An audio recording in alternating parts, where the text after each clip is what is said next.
Welcome everyone. This is Coaching in Session. My name is Michael Rearden and I will be your mindset coach today. And today we're going to be talking about how to create the $1 million version of yourself.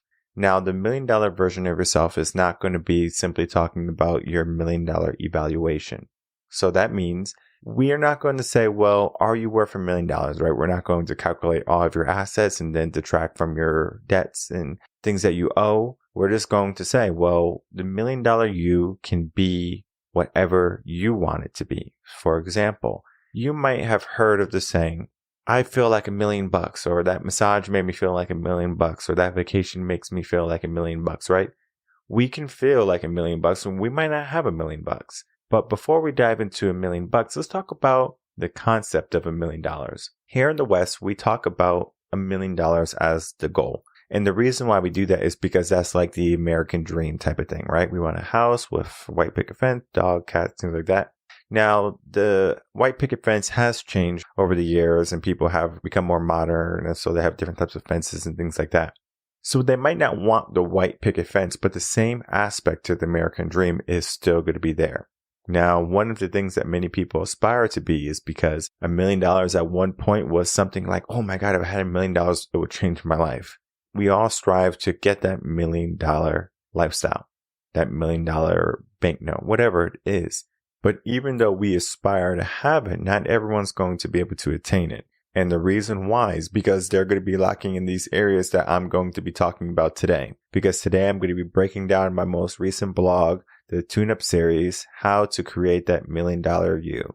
Now, for some people, it's going to be very simple, but for some people, it's going to be like a whole rewiring, a whole change in structure. So depending on where you are mentally, you're going to have to do more work. Maybe you'll have less work and you just have to make some fine tuning, some small adjustments, and then you're going to see we need to get into those 7 steps so we can start to break those 7 steps down and then how you can get to that $1 million version of yourself. All right, so if you're new to the channel, you're going to head over to revenconcepts.com, head over to resources, and then you're going to check out the most recent blog, Tune-Up Series Part 44, How to Create the $1 Million You. This episode is not going to be talking about how you can be worth $1 million.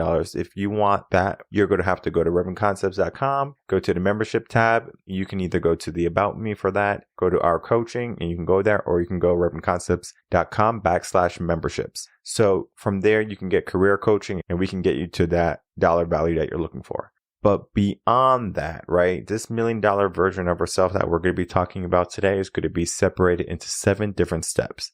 It's important that we understand these steps and that these steps will create that $1 million evaluation if we can follow through with all of them and then we can stay committed to that.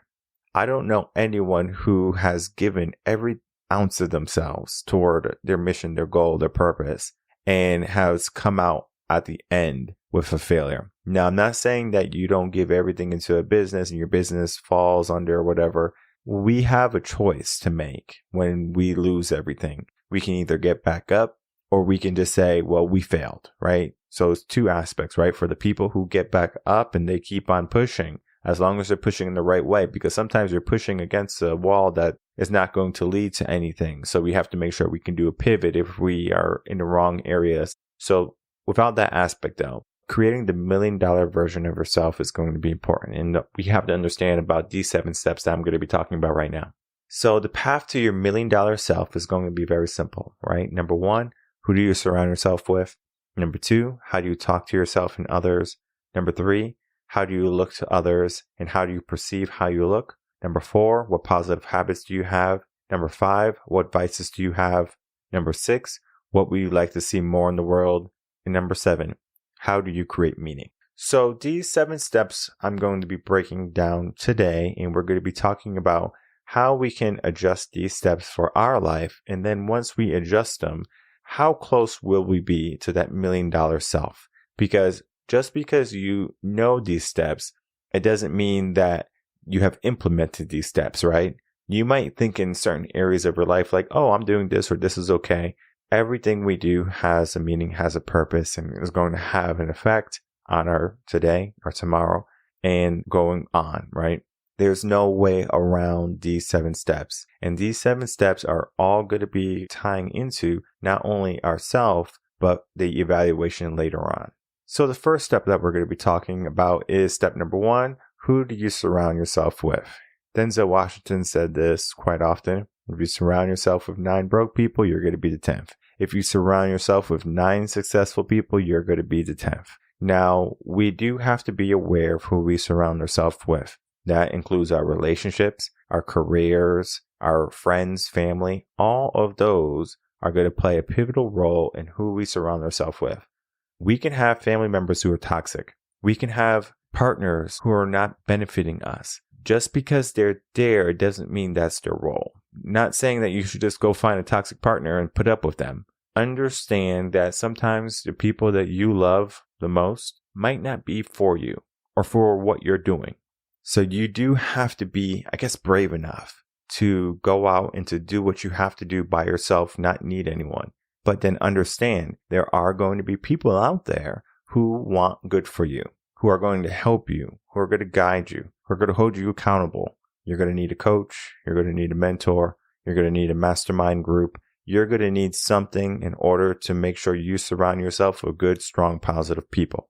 If you find yourself in the habit of having negative people around, pessimistic people around, or you find that you do the evaluation of your life and you realize that this person is no good for you, then you have to start to think, well, should you let this person go? And I work with many people who have to let some people go and they're afraid, right? They're just afraid to let this person go because then they're going to feel alone.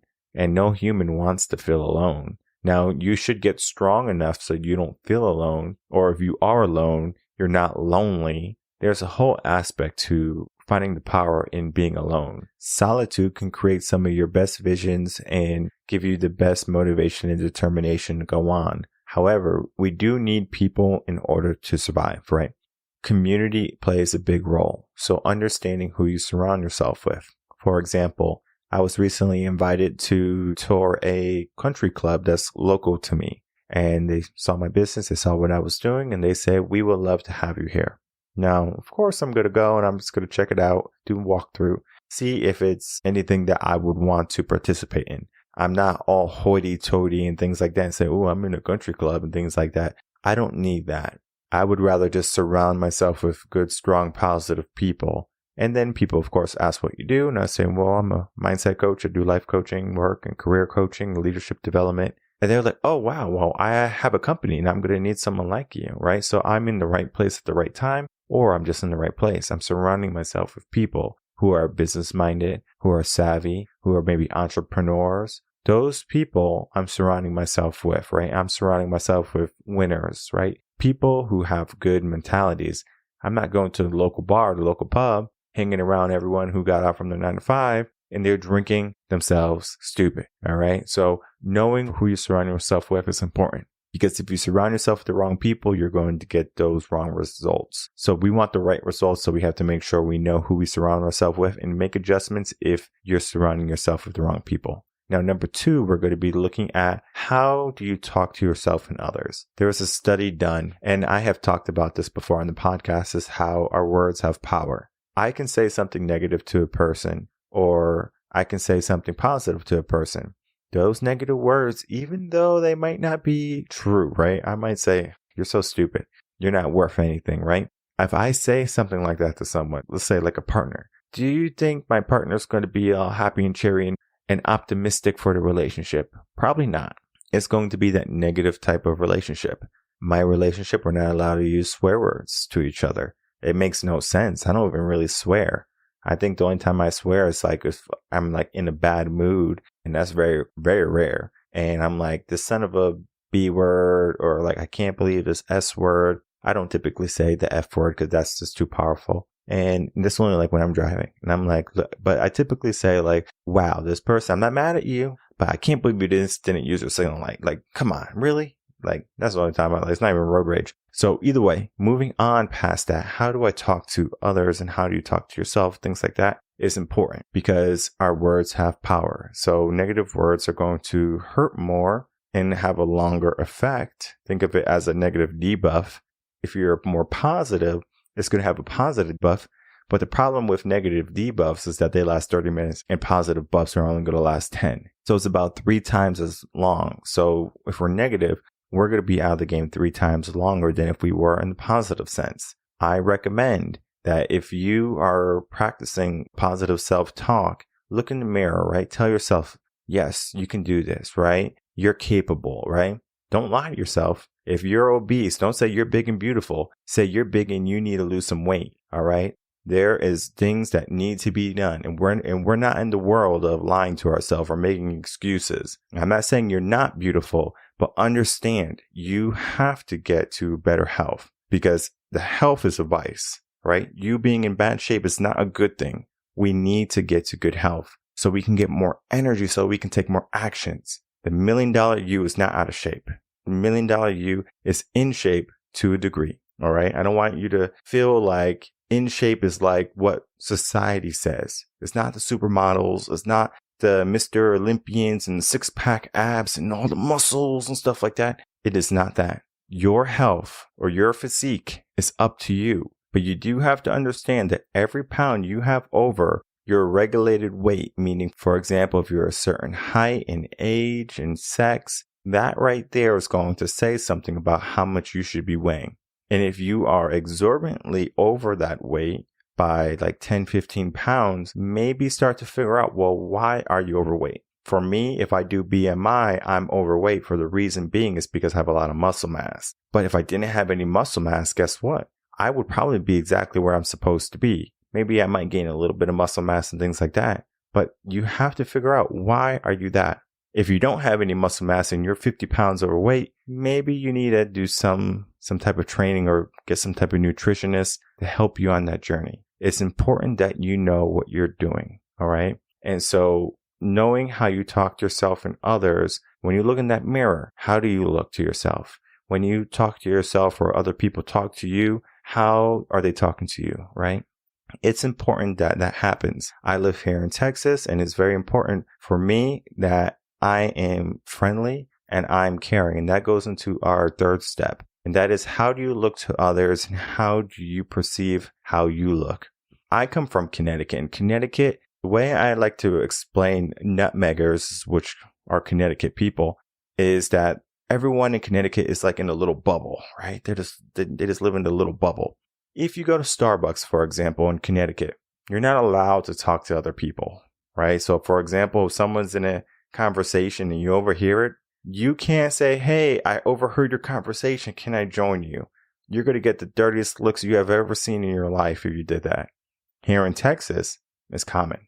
If I'm talking and someone says, hey, I'm so sorry, but I overheard you. Oh, come on in. Come on in. Join us. Do you need anything to drink?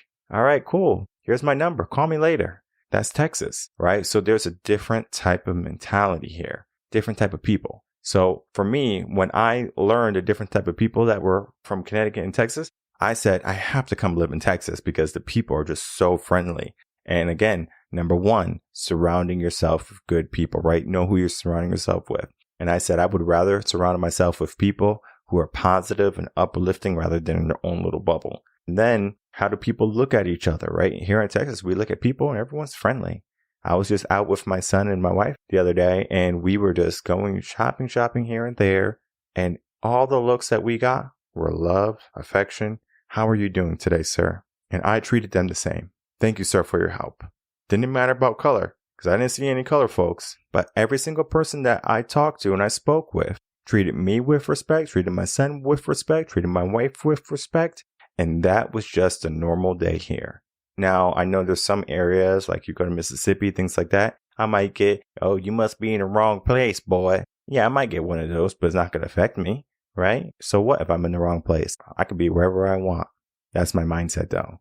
But you figure out who you want to surround yourself with. If you want to be around those people who don't like you, go for it. But if you want to be around people who like you, support you, things like that, then you want to make sure that you're around there, right?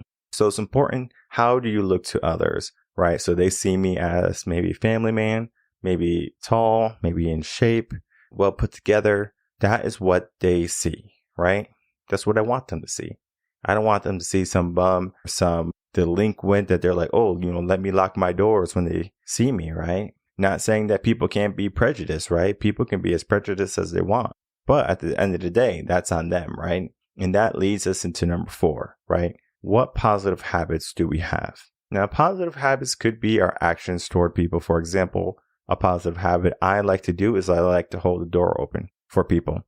And I remember one time I was leaving the gym and a girl was walking into the gym. And so I was going to hold the door open for her. And I didn't like her or anything. It's just that here, going is just my natural instinct to hold the door open for her. And I had my music in, so I couldn't even hear her. But then she just stopped there and she just says, I'm good, right? So she's like a feminist, modern woman, right? Not judging her, but if the door is open, why not go through, right? Maybe she was afraid of COVID or something. It's a possibility, but she didn't have a mask on. So why is she so afraid, right? I'm holding the door. She's going to hold the door right after or go right after me. So it didn't make any sense, but it made sense to me after the fact. Some people are just in that mindset. I want to do it myself. I don't need a man, right? Perfectly fine, right? We need to understand, right, how people look at us, right? What positive habits do we have? So they don't want to see what positive habits I have. Oh, this man is being respectful and being chivalrous. Oh, it's terrible. I don't want that, right? Nothing wrong with that, right? But our positive habits don't have to be just what other people see us with, because that was in number 3. Number 4 is talking about what positive habits do I have. For example, a positive habit I like to have, going to the gym, eating healthy, right? Maybe being a dad, right? Watching my kid. So there's many different habits that we can have in our life. We need to make sure that the positive habits that we have are really positive, because we can have a bad habit and we can say that it's a good habit. For example, people who might have a habit of watching the news, right? So they're watching the news all day and they might say, well, I have a really good habit of watching the news so I can be informed and I can let all my friends know what's going on, etc., etc. That can be a vice. So we just need to know what type of positive habits we have. Health, relationships, etc. What positive habits do you have? And if you don't know what positive habits are, I do have a blog on that. And if you need more help on positive habits, you're going to want to check out the complimentary coaching, and you're going to want to get yourself some coaching to learn about your positive habits before you figure out step number 5. In step number 5 is going to be talking about our vices. Vices are going to be a dime a dozen, right? Vices are easy to get. A vice can be, I'm going to talk and not listen. A vice can be, I'm going to come home after work and watch TV. A vice is going to be, I'm going to leave dirty dishes in the sink. A vice can be, I'm going to go drink alcohol every single night. A vice is going to be, I'm going to talk poorly and badly about my family and my partners and my coworkers, etc., etc. A vice can be any negativity. Now, typically, the vices that we think here in the West that are more prominent might be drugs and alcohol. And so we see someone doing these negative things and we're like, that's a vice, that's a negativity. But a vice can be anything that detracts you from equating to that $1 million version of yourself. So if it's not adding to that $1 million self, it is a vice, right? So we have to replace those vices with more positive things. So instead of drinking alcohol, maybe drink more water. Instead of doing recreational drugs, maybe decide to do an AA meeting, maybe decide to go exercise, do something else that's going to be more beneficial to you. Not saying that it's going to be easy, all right? Sometimes it's going to be very challenging for some people to get over those vices. But the sooner you get over those vices, the sooner you get to that $1 million version of yourself. Then we get into number 6. And number 6 is going to be talking about what would you like to see more in the world? And this is similar to how we operate in our day. I want to be more in the world, meaning, okay, I want more people to have a good, strong mindset. I want people not to have limiting beliefs. And so what I'm doing here at Reven Concepts and with Coaching in Session and Mindset OD that's coming up, Motivation in Motion, I'm making sure that what I do is I'm seeing more positive things in the world. Positive mindset coaching, positive life coaching, positive career coaching, positive relationship coaching. I'm not just saying, well, all right, kick them to the curb, right? Now, sometimes you will hear me say episodes and things like that because, of course, it depends on the person. It's going to depend on the client too. If you are a modern guy looking for a traditional girl, you shouldn't be looking for any type of relationship. If you are a traditional guy and you can only find modern girls, have your fun. It is that simple. And the reason why I can say that is because of mindset. the mindset of the two different dynamics, people don't understand them quite well. So they just think, well, oh, all men should be this or all women should be that. Depending on their mindset, they're going to be exactly what they are going to be. And depending on exactly what they are, they're going to be treated subsequent to how they think. So if you think in a modern way, you're going to be treated like a modern girl. If you think like a traditional girl, you're going to be treated like a traditional girl. And vice versa for the ladies. If you have a modern guy, you're going to treat him like a modern guy. And if it's going to be a traditional guy, you should treat him like a traditional guy. Do not change because, oh, they say something. Actions are going to say everything you need to know about a person. And if you don't know how to determine the actions of a person, RevenConcepts.com, get yourself some relationship coaching. I'll give you all the answers, any sex. Now, looking at the change that you need to see in the world is important because you're going to see, okay, well, what am I doing, right? What am I doing that is making a difference? You're going to just start to look at yourself, not only for what you can do, but what you are doing. And then you're going to say, do I need to make any adjustments, right? It's kind of like a self-assessment. You assess the situation and then you act. It's not that you act and then you assess later. So if you want to see something in the world, be it, more positivity, more happiness, more camaraderie, more love, more respect, you have to do that type of action. You have to emulate that. And when you do, you're going to see that your evaluation starts to go up because not only are you speaking to people in that way and acting in that way and how people perceive you and you perceive them, and you surround yourself with those types of people, it just adds to that value. That $1 million you is adding up and we're already halfway there. We're probably even almost to that $1 million. And then we get to that final step number 7. And step number 7 is going to be, how do you create meaning? And the meaning that you create is going to be with your purpose, your passion, who you identify as, and then making sure that you can use your skills for the betterment of society, the betterment of your life, all of that, right? The meaning that we can create is going to be unique to ourselves. And I help a lot of people who are stuck and they don't understand what their purpose is, what their passions are, what type of meaning they should create. It's one of the types of coaching is basically on the general life coaching. And we're helping you get to that better lifestyle. How can we give you some meaning in life? It's just simple directions sometimes. Sometimes it's going to be, all right, well, let's figure this out. But most of the time it's going to be very quick. How can I help you? Boom, right? And it's typically very quick. Sometimes it can take a couple of sessions depending on the person, depending on your life. But for most people, for the majority of people, it's going to be, all right, this is what you want to do. How do you feel about that? And it's kind of like, yeah, so they create that meaning. So these 7 steps right here, the path to your $1 million self. Number 1, who do you surround yourself? Number 2, how do you talk to yourself and others? 3, how do you look to others and how do you perceive how you look? 4, what positive habits do you have? 5, what vices do you have? 6, what would you like to see more in the world? And 7, how do you create meaning? Are going to be the steps to get you to that $1 million self. And if you're having a hard time understanding these steps, then of course, RevenConcepts.com, get yourself a consultation, get yourself a complimentary coaching session, sign up for coaching, get yourself what you need in order to be successful in this realm.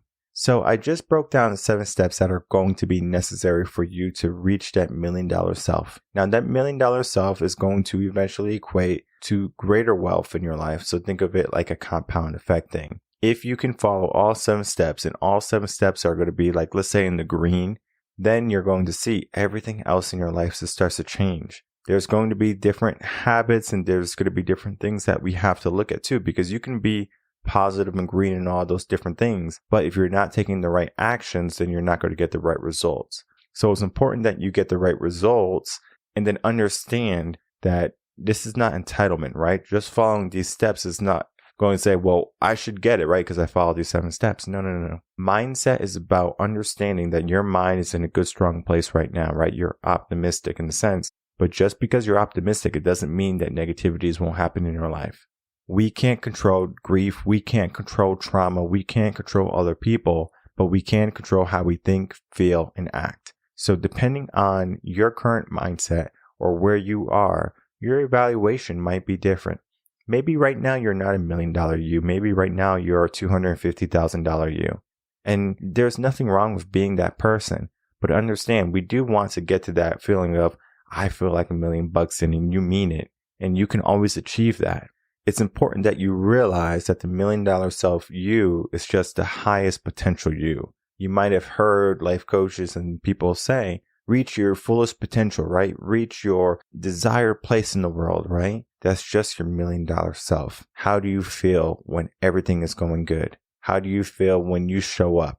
It's important that you know how to show up. You understand where you need support and help, and then you get that help. If you are a person who just ignores everything, then maybe it's time to take a step back and say, you know what? I'm looking at these 7 steps and I see I can make some improvements in certain areas. Begin that process. You don't have to do all 7 in one day. Take your time, however long it takes, but understand that if you can control these 7 steps, your path to that $1 million self is going to be certain. From there, you can create a business plan. You can create some type of goal, whatever you need in order to get to that $1 million evaluation where you might have $1 million check or $1 million house or a bunch of cars worth over $1 million. You can have whatever you want in the world that's superficial. That's the easy part, but that shouldn't be just the goal. Our goal should be, how can we be the best version of ourselves and how do we get there? And if you're having a hard time understanding that or how to get there, again, revenconcepts.com, get yourself some coaching, get yourself some guidance, and give yourself some accountability, because the goal should be the best version of yourself. If you don't know, now you know. My name is Michael Rearden. I'm a mindset coach. If you have any questions, you can email me coachinginsession@gmail.com, and I will see everyone on the next episode of Coaching in Session. Until then, everyone, take care.